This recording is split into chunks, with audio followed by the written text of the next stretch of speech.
Hi, this is Teddy, and you're listening to Richard Ojeda on Two Broads Talking Politics, part of the Deadcast Podcast Network.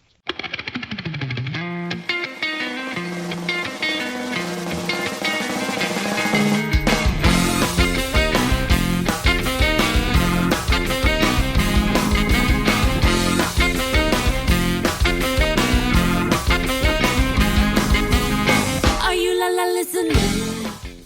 Hey everyone, this is Kelly with Two Broads Talking Politics, part of the Dumbcast family of podcasts, and I am on today with Richard Ojeda. Hello, Richard.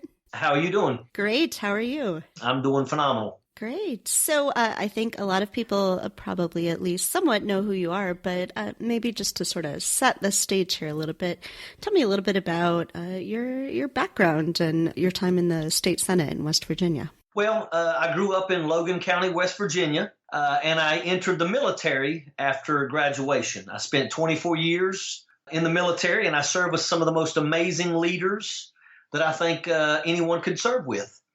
And when I retired from the military, I was absolutely devastated at what I saw when I returned home to the place that I grew up in and realized that the leaders that I had served with in the military were not like the leaders that I found when I got home. And what I mean by that is I found a bunch of people that had their hand in the cookie jar, making plenty of money while everybody else was struggling. There was a lot of things that you could tell were not being addressed that were serious issues. So I decided to start challenging these folks, and that's what I did. I ran for state senate, and 2 days prior to winning my seat, I was lured away from a political gathering from a person that wanted some bumper stickers, and I ended up getting hit in the back of the head with a pipe and rolled over when I was unconscious, and they broke 8 bones in my face with brass knuckles. They pretty much knew that if I didn't die on that creek bank, I would be the next state senator. And 2 days later, I won my Senate race from the emergency room of Charleston Area Medical Center. As a state senator, in my first legislative session, I was told to not even think of pushing the medical cannabis bill, but I went ahead and told them that I could care less what they thought, that I thought that this was something that the people of my state desperately needed, and I got the people behind me. And in my first legislative session, I was able to make West Virginia the 29th state to become legal for medical cannabis. The very next legislative session, it was my speech that lit the match on the teacher strike that spread across the country. So I'm very proud of the things that I was able to do while as a state senator. I think that I was able to fight to get corrections, not 1 but 2 pay raises, and I brought a lot of things to light. And I fought a lot of pretty tough fights, but these were things that needed to be fought, even though some of them I lost. Sometimes you have to still, get in the fight, even if you know that you're probably not going to come out victorious. But you gotta let people know that it's a fight that needs to be fought. Yeah, and so speaking of that, you ran for Congress in 2018, and although you didn't win the election, you managed to swing that district quite a lot. Can you talk a little bit about that? Well, when we decided to run for Congress, we pretty much knew that it was going to be an uphill battle. It was like an R plus 54, pretty much impossible for someone to run as a Democrat. But like I said, I think that, it doesn't matter. I'm used to being the underdog. I've always been the underdog. So, we fought that battle, and we were able to turn more red votes blue than any congressional race in the country. We were number 1 out of 435 races in turning red votes blue, but we still lost because, this was an area. And the truth is I was actually winning. I was up by 7 points. And then, of course, Donald Trump come down here and fired everybody back up again, and I ended up losing the race. But once again, we did everything right. My opponent, they kept her away from the microphone. There was a lot of dirty things that were done. My medical records were stolen from the VA. by people that worked at the VA. So, we're in the middle of that situation right now as well, where the main person that stole my medical records is actually going to be sentenced in January. But, we fought the good fight. Sadly, the next day after my congressional race, I flew to Washington, D.C., and I was on a show called The Hill Rising. And a woman approached me and she said, "You don't know me, but I work for the Republicans." And she told me that it was her responsibility to keep my opponent out of the view and the eyes of anybody that had a microphone, because they knew that if she actually spoke, that people would not vote for her. So they kept her silenced. And the only thing she ever did was basically say, "I'll do whatever Donald Trump wants." And unfortunately, in southern West Virginia, that's all that it took to basically have people jump and cast their votes towards her. So what do you think was sort of the reason that you were successful in getting so many voters to flip? Like, what's I think when people think of West Virginia, they think of this very red state. I grew up in Ohio, and I think of West Virginia as a union state, should be a Democratic state. So what's going on there? Why this sort of disconnect between what maybe we think it should be and how are you able to flip voters? Well, first off, the Democrats had control of West Virginia for 80-some years. And I tell people all the time, you want to know how come the Democrats lost power? Because they sucked. Just because a person says he's a Democrat doesn't mean he's truly a Democrat. When I ran for Congress and when I ran for Senate, I ran because I'm a real Democrat. And when I say real Democrat, what that means is I want to take care of our elderly. I want to take care of our veterans. If I'm going to send you someplace and break you, then it's my responsibility to fix you when you come home. I stand with unions. I believe that the working class citizens deserve to have a seat at the table, because if you don't have a seat at the table, then the chances are you are on the menu, and that's a fact. We need to support unions with everything, and I am a type of person that will fight right to work legislation to the day I die. And I also believe that a Democrat helps people who live in poverty to elevate themselves out of poverty with a hand up, not necessarily a hand out. And that's what a real Democrat is. And that's what I preach when I go from point A to point B. And people see that, and they know that I'm speaking the truth. And that's why people are more in tune to listen to what I have to say, because they know that it's from the heart. Richard Ojeda never once pushed one single bill as a state senator that put a single penny in my pocket. It's not about that. That was not what my plan was when I become a state senator. And unfortunately, we have a lot of people in this state that run for office because they look at it as nothing more than an annual paycheck. And that's not what we need in West Virginia. We are a struggling state that needs real leadership to step up and put West Virginia on a decent path. And right now, we've had nothing but people who have been all too willing to roll over and sell our state to the highest bidder. And that's got to stop.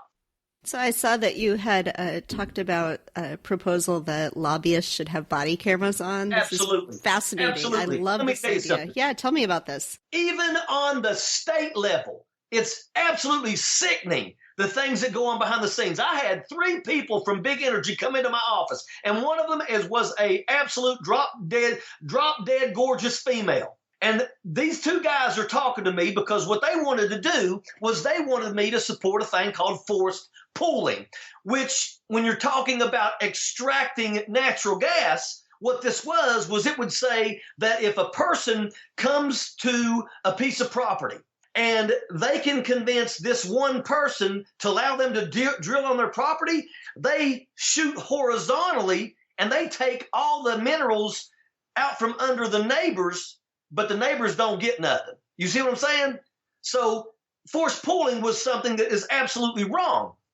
So I tell them, I said, no, I'm not for it. And then all of a sudden, that real pretty girl looked at me and she says, well, is there anything that I could possibly get you to do to convince you to change your mind? And I said, you can get your ass up and y'all can get out of my office right now. And the guy that actually is running right now in the Charleston area by the name of Rusty Williams, who happens to be the person that worked with me on the medical marijuana bill, he was actually standing at the door when I threw them out of my office. And he was the next person that poked his head in and said, would you like to talk about medical cannabis? And that's what got the conversation started that led to me pushing for the medical cannabis bill. But, let me tell you, though, if it's bad on the state level, you can only imagine how bad it is on the national level. Why is it that lobbyists have better access to representatives than the people? And I will tell you this, that I'm a firm believer that if lobbyists had to wear body cameras, that our representatives would be far less likely to sell us down the river the way that they do. And they do sell us down the river. There's a reason why, you've got so many operations that are absolutely taking from, the people. And they're getting away. There's a reason why Big Pharma has literally, as far as I'm concerned, participated in murder of thousands upon thousands of our citizens. We've lost more people than all the lives lost during the Vietnam War, not only this year, but last year, the year before last year. And yet nothing is ever done to Big Pharma. And the reason why is because Big Pharma greases the pockets of legislators and secures their protection. And if we had body cameras on these people, then maybe our representatives will be far less likely to sell their soul for $10,000 or whatever they get for a campaign promise. And then would start actually holding these people's feet to the fire with the things that they've done. That's why I support body cameras on lobbyists. And I don't care if lobbyists don't like to wear body cameras. Tough. You put on the body camera, because if you're caught on any type of grounds that is a state capitol or our national capitol and your body camera is not turned on, then you should be removed as a lobbyist. Yeah, I like it. I'm all for it. and why can't we get more people? Why is it that I'm the only one that's talking about these things? I'm telling you right now, it's horrible. It's horrible on the state level, and it's even worse on the national level. We've got to stop giving these people the ability to sell their souls to these companies. Big Pharma, big energy. That's what this is all about. And, it's a shame that we've got so many people that are willing to sell their souls. That's one of the things I was talking about, where when I was actually, a presidential candidate, that was one of the things that I really wanted to do on the first debate, was I was going to light a few people up because of what they, or because of their stance, because of some of the things that they're saying. They may tell you that climate change is a big issue that they need to deal with, but if they're accepting more money from big energy, make no mistake about it, they're not going to solve any problems with climate change. They're going to figure out how 4 years they can make excuses to basically just, do nothing. And I think that's unacceptable. Yeah, and so one of the groups you mentioned earlier, that you were part of the teacher strike in West Virginia, and so, one of the groups of real people doing real work that certainly need more help is teachers. It's kind of shocking to me how little state legislatures are doing for teachers. I have a plan. I've got a plan. I believe that I really believe that I could fix the problem with teachers across this country. And I will tell you that it's actually a pretty simple plan. And that is imagine if we drew a line and we said, this is the salary line for a brand new teacher. And that salary line was the same anywhere else in the United States of America. The only difference between a teacher in West Virginia and a teacher in California is obviously there's a cost of living allowance that, you have to deal with, because it's a lot more expensive to live in California than it is to live in West Virginia. But if you had a line and the basic starting salary for a teacher with a bachelor's degree, a little higher for a master's degree, would be this level, and it's not at the poverty line, then maybe we would keep our teachers in locations like West Virginia that has a hard time maintaining teachers in science, technology, English, math, Spanish, things like that. maybe they would be willing to stay here and live in the place where they grew up if we were able to actually pay them a decent salary. You talk to lawyers and doctors and you say, why do you make so much money? The first thing they say is, well, I merit so much education. I merit that salary because of my education. But yet most teachers have a master's degree plus 45, and it's okay for them to live in poverty. We can solve that problem and stop having teachers in areas where it's really hard to maintain teachers. We could actually keep those teachers in those areas. Right now, we've got places around here where the, Spanish teacher is the assistant wrestling coach. And God bless the assistant wrestling coach for stepping up to the plate. But the reason why he has to do that is because our actual Spanish instructor saw a little grass greener on the other side of the border and ran off to Ohio or Kentucky or Virginia. West Virginia is struggling greatly, and we need to make sure that we can keep our teachers. And of course, West Virginia is always under attack in the education world. They're doing it now. They did it last legislative session, and I guarantee you they're going to try it again this one. Since the teacher strike, do you think that more people in West Virginia have sort of woken up to the problem and understand the need to pay teachers better? I think that people do understand that, but, people have got to start really looking at these leadership. And what I mean by that is, at the end of the teacher strike, I would have bet my life we were going to have a blue wave in West Virginia that was going to take back the Senate, the House. We were going to absolutely go blue again in West Virginia. We didn't. We didn't go blue at all. We went more red. We did pick up a couple seats in the House, in the Senate, but the House, no. Because we had a governor who absolutely, I personally think, is a horrible human being. But our governor had a little event where he pulled all of the Republicans and had them all standing behind him. And of course, during the teacher strike, every one of those Republicans spoke negatively about the teachers. They told lies and said that some of them said they were assaulted by teachers. They said that the teachers destroyed the restrooms in the Capitol, all kinds of stuff they tried to do to paint the teachers in a negative light. So here we are getting ready to go into the midterms, and all of a sudden the governor has this event where he's got all these Republicans standing behind him, and all those Republicans all got anywhere from a C to an F. Most of them got F ratings during the teacher strike. The teachers rated everybody. I was the only one to get an A+ on the Senate side, but yet all the other Republicans got Fs. Now they're standing behind Jim Justice, and Jim Justice says, if you guys keep these people in office and you vote for them again, I'm going to give you another pay raise. And unfortunately, nobody thought, we've got a governor that's about as underhanded as you can get. You want to know if he's lying, just look and see if his lips are moving, because if his lips are moving, then he's lying. But they fell for it, and they reelected all these Republicans. And then the legislative session started, and everybody's talking about going to be another pay raise for teachers. But they didn't tell the teachers that they were also going to throw charter schools into that pay raise bill. So if you want your pay raise, you got to also vote for charter schools. Charter schools take away from public school. And make no mistake about it, our public schools are already struggling as it is. But now, all of a sudden, you're going to see charter schools popping up. And oh, by the way, one of the things that were not stipulated in the charter school deal was that these legislators should not be elected. When the medical marijuana bill come out, part of that said that anybody that was participating and voting was not allowed to benefit from medical cannabis. We couldn't go out and get licenses to do the growing and all that stuff, which I'm fine with.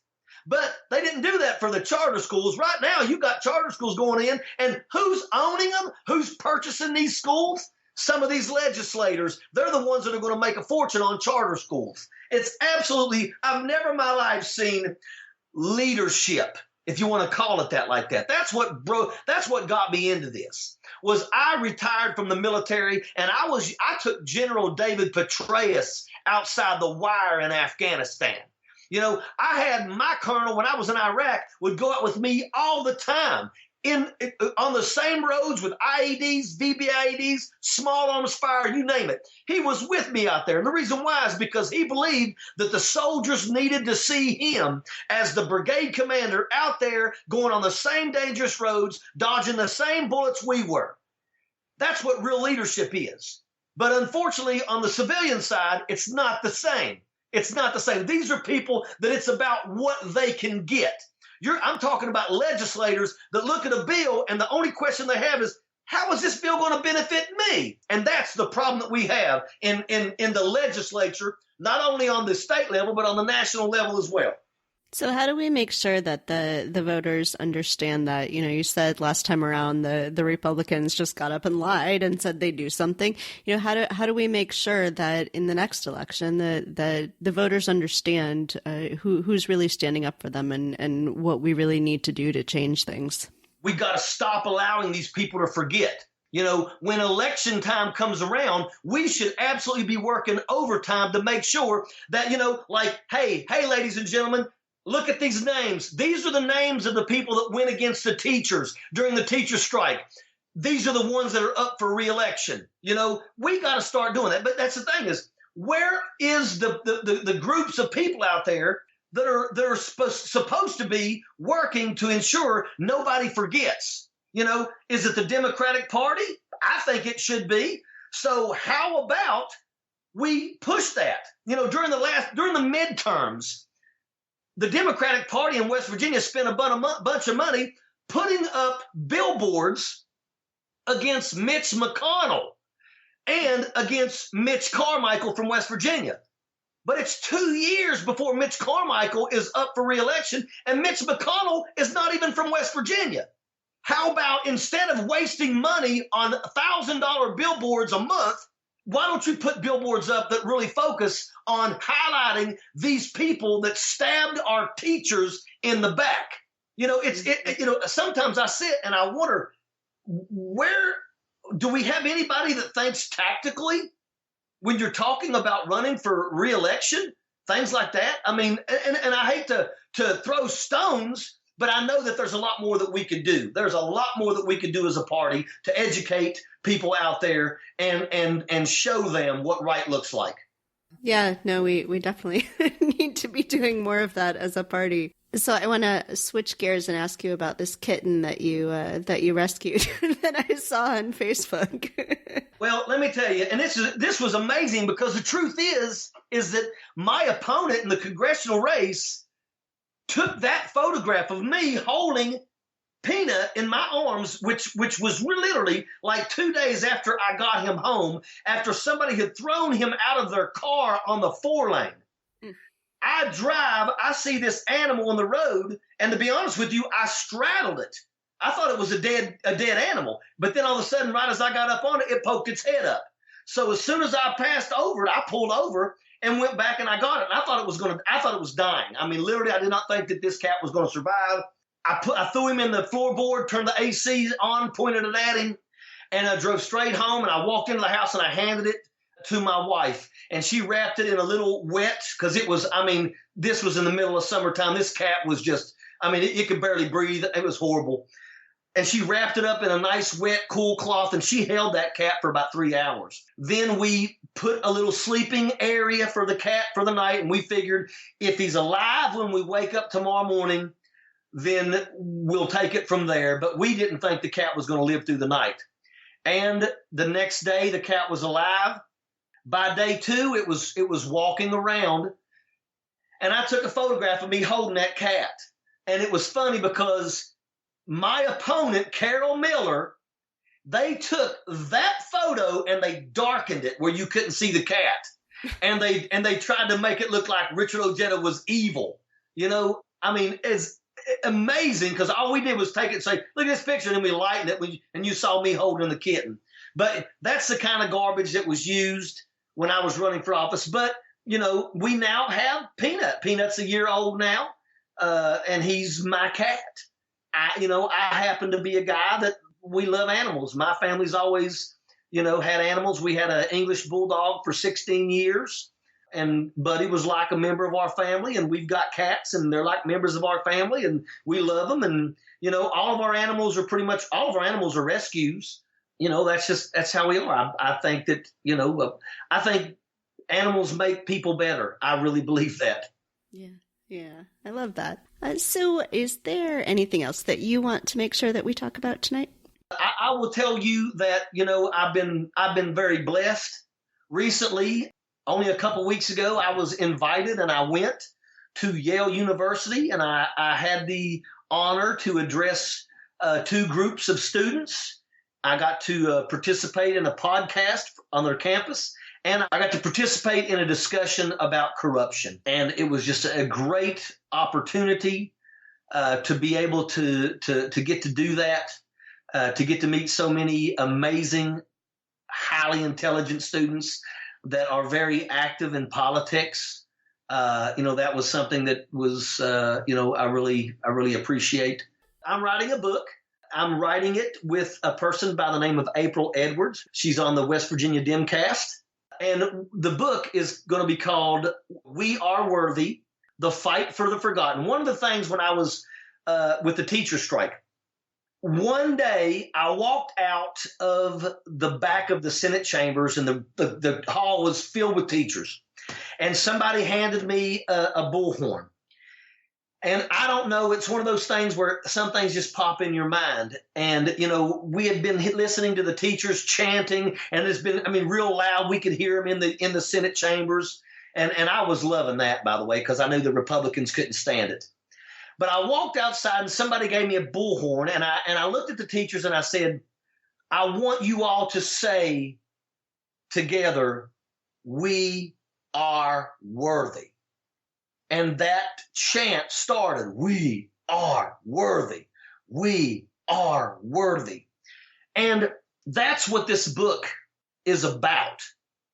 It's about people out here like our teachers, like our bus drivers, like our veterans, like the elderly, like union workers, like miners. This book is about groups of people that are being forgotten. And at the end of the day, everybody is worthy. Minimum wage workers, first responders, everybody is worthy to be treated with the utmost respect. And that's what this book is about. Each chapter is a different group, and we're reaching out to people so that we can incorporate their personal stories into each chapter, because we want people to read this book and know that everything that is listed in this book is fact. When you're listening to a teacher and you're hearing her struggle or his struggle, you can know that the person in that book is an actual teacher telling you how hard it is. And how hard it was to go to the Capitol and realize that the elected officials in this state, by the majority, were against our teachers and our school service personnel. Don't ever forget school service personnel. Some of these kids, the only decent meals they get are prepared by our people in our cafeterias. We've got bus drivers that transport our most prized possessions to and from school on some of the most dangerous roads out there. And our bus drivers make sure they get there safe. They are worthy. Everyone deserves the utmost respect. And this is what the stories are. Veterans who come home and find themselves literally struggling because the system basically has them waiting for years sometimes to get the care that they deserve now. And that's what this book is about. And I'm really excited because we are doing such a good job, I really believe, in terms of us getting out to reach people and get their stories. I could not be more happier with the work that we are doing. And I really believe that at the end of the day, this is going to be a really great book that people out there all across the country would really benefit in terms of would enjoy reading, because it does tell them stories. One of the chapters is about mining. And I know that all across the country, you've got a lot of people out there that are absolutely, against coal. And I know that we need to transition from coal. We know that. But don't hate the coal miner. Do not hate the coal miner that's out there doing the only job in a place like this that will give them the opportunity to make a decent wage. But this book talks about the flood that took place in 1972. And it shows you how dirty people are when literally 4,000 people were left homeless, over 1,000 were injured, and I believe over 500 lost their lives.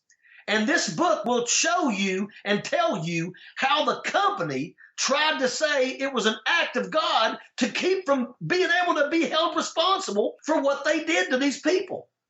And that's how this book is. It talks about certain issues and stories, and it lets people get a good understanding of how these teachers felt when they went down to the Capitol and stood there and were mistreated, were lied upon. That's what we want to do, and we want to capture that, and we're capturing it in this book. And I think it's going to be something I'm going to be very proud of it, and I know that April's going to be very proud of it, because our names are going to be tied to it. And to be honest with you, I think it's going to be something that everybody's going to enjoy. Yeah, at the beginning you said, the reason you're a Democrat is, what it means to you is to be helping everyone. And I think as you're saying this, that's what it means to me to be a Democrat, is to believe that everyone is worthy. Well, I want people to, I hope people understand when they hear what I say. I know a lot of people are like, man, that guy, he seems like he's always, ready to fist fight people. Look, I'm very passionate about the things that I do. The reason why I got into politics was not because I wanted to give myself an elevated status. I got into politics because I was sick of what I saw, and I decided to challenge these people. I continue to do the things that I do because I really do try to help. I started an organization called LEAD when I got out of the military. And, it was about sending kids to school with new shoes on their feet. It was about, during Christmas, working with a couple folks and a couple organizations, to include our firefighters, to try to make sure that every child in these areas got a toy for Christmas.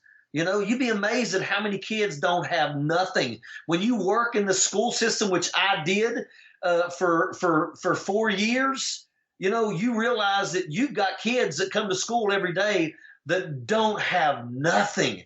I mean, Christmas, these are people that don't know if they're going to have a meal, so we did things like that. And that's what I've always tried to do. And, of course, when you do those things, one of the things you realize is you become a villain, because there's a lot of people out there that don't like when they get exposed. There's a lot of people out there that don't like when somebody steps in and says you're doing something wrong. I learned really quick about a thing called a FOIA, Freedom of Information Act. And it's very easy to do. I, Richard Ojeda, would like the following information under the Freedom of Information Act. Number 1, the county commissioner's payroll. Number 2, the contracts, every contract given by, and that's what I did. And I was able to prove people had their hands in the cookie jar, and that did not make a lot of people happy. But you know what? I mean, it's amazing that everywhere you go, no matter where, you can ask people, who are the crooks? And they'll sit and tell you, that guy, and that guy. And almost every one of them are elected leaders. But the reason why they continue to succeed and get reelected over and over is many of them run unopposed because people are scared to challenge them. Remember, I was almost murdered. Now, I'm not blaming the person that I beat in trying to murder me, but the people who did not want me to win were behind that situation. And the negative side of it is that the guy that did that, 8 fractures to my face. He didn't do 6 months in jail. And when people hear that, they're like, that's crazy. But that's what happens when you have local people in power that don't want somebody who got caught to tell on anybody else. So therefore, they figure ways to provide a slap on the wrist, and that's exactly what they did, which kept this guy from rolling and telling on everybody that put him up to it. He was facing 30 years. He didn't do 6 months in jail. Think about that. And remember, I'm in Logan County. The neighboring county, which is Mingo, had a sheriff that was murdered right there in his vehicle, sitting in front of the courthouse not even 3 years ago. Think about that. Guy walked up, a mentally handicapped person walked up and shot him in the head. You know, you can't take anything that person says because he's mentally unstable, so they just locked him away. But somebody put that boy up to doing that. That's a fact.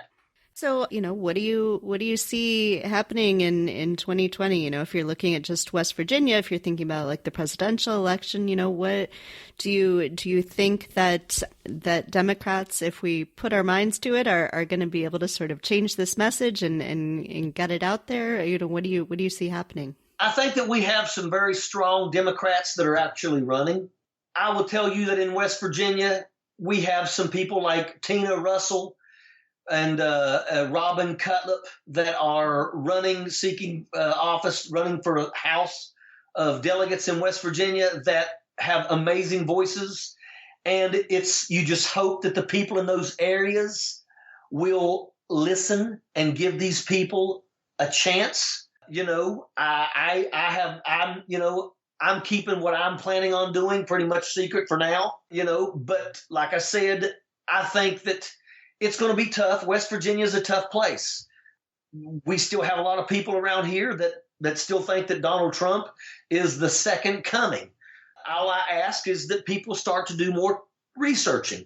I tell people all the time that the days of going to the polls and casting your vote and that being it as being done, them days are over. They're over with. It's time for people to stand up, start demanding that if a person posts something and you know that it's wrong, it's your responsibility to educate that person and show them how that's wrong. If Donald Trump comes out and says that he did this and he did not do that, and you see people posting, oh, Donald Trump's a hero, prove him wrong. If the people see that, then if they're smart enough and they know how to read, then they should understand that. If they choose to absolutely ignore the facts, then there's nothing you can do. They're a lost cause. But what you can do to be able to combat that lost cause is make sure that every single Democrat that you know is registered to vote and they're educated with each and every candidate. And you make sure that when you go to the polls to vote, if you're driving and you got 3 seats empty in your car, you're wrong. You go find 3 other people and you take them to the polls and you make sure they vote. No Democrat can sit at home and sleep on Election Day. If you think that you're going to be doing something on Election Day, then you need to go early vote, get them to the polls and get their voices heard. That is important, and that's something that needs to take place. And I'm telling you right now, if not, then, don't sit and gripe about the things that are going on if you don't get up and you vote. And make no mistake about it, there's people that have learned how to tap into the people that never vote. But once again, do the research. Be able to explain to these people. I tell people this, and I know a lot of people say, you don't want to talk about abortion. But I'm going to tell you this. It amazes me. It amazes me how so many people think that Donald Trump is anti-abortion. Because what you have to do is you have to educate them and say, when Donald Trump won as a president, who controlled the Senate and the House? The first 2 years Donald Trump was president of the United States, He could have got anything he wanted passed. And we see now how loyal they are to him. They would have passed anything he wanted. Tell me something. Why didn't he make abortion illegal in his first 2 years? Because they don't want to make it illegal.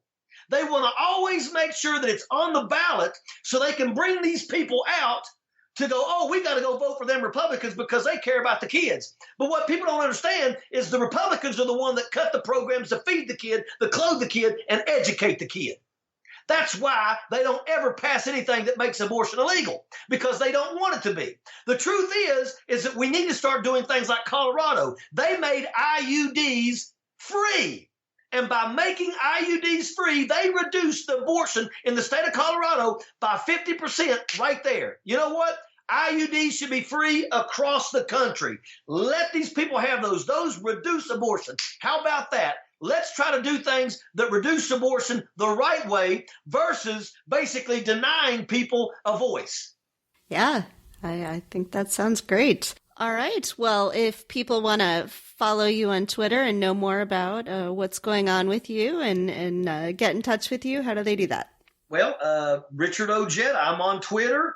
I got a YouTube page. I got a Facebook page that they can like. I'm really hoping to get, I do live videos. I do live videos about 2-3 times a week. And the reason why I do that is I want people to know I'm willing to face you. I always open up the floor to take any questions, and I answer the questions on the spot. Why should it be so hard to speak to a person in office?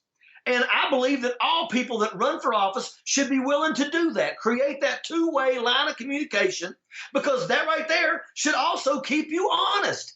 If you're out there doing the wrong things, the last thing you want to do is stand in front of the people. So do things like this, and it'll keep you on the straight and narrow. But once again, how many of these people out here, Carol Miller, who beat me for Congress, she's never done a live video, and she never will do a live video, because they don't want to have to stand and answer to the people when the people ask them, how come you didn't follow through with any of your promises? How come you haven't done anything for us? How come you haven't brought any opportunities to these parts here so that we can do things like transition away from coal, which is going to happen eventually, because what they're going to do is they're going to pull the plug on coal mining, and our coal miners are going to have nowhere to go except Walmart. And oh, by the way, Walmart is already full of people working there, and they got people in line waiting to get jobs there. So how about we start requiring more from our elected officials? I love it. So we will put a link to your Twitter and your Facebook so people can catch you live on our website. Absolutely. I really appreciate that. I'll also have a YouTube page as well. All right. We'll put the link up for that too. Well, thank you very much. I really appreciate this. And like I said, I like to talk, as you can tell. So I love it. I love it. So thank you so much for joining me on the podcast, and we'll all be watching to see what you do next. Hey, thank you very much. You have a great day. You too. Thank you for listening to Two Broads Talking Politics, part of the Dimcast Podcast Network. Our theme song is called Are You Listening, off of the album Elephant Shaped Trees by the band Immunuri, and we're using it with permission of the band. Our logo and other original artwork is by Matthew Weflin and was created for use by this podcast. You can contact us at twobroadstalkingpolitics@gmail.com or on Twitter or Facebook at Two Broads Talk. You can find all of our episodes at twobroadstalkingpolitics.com or anywhere podcasts are found.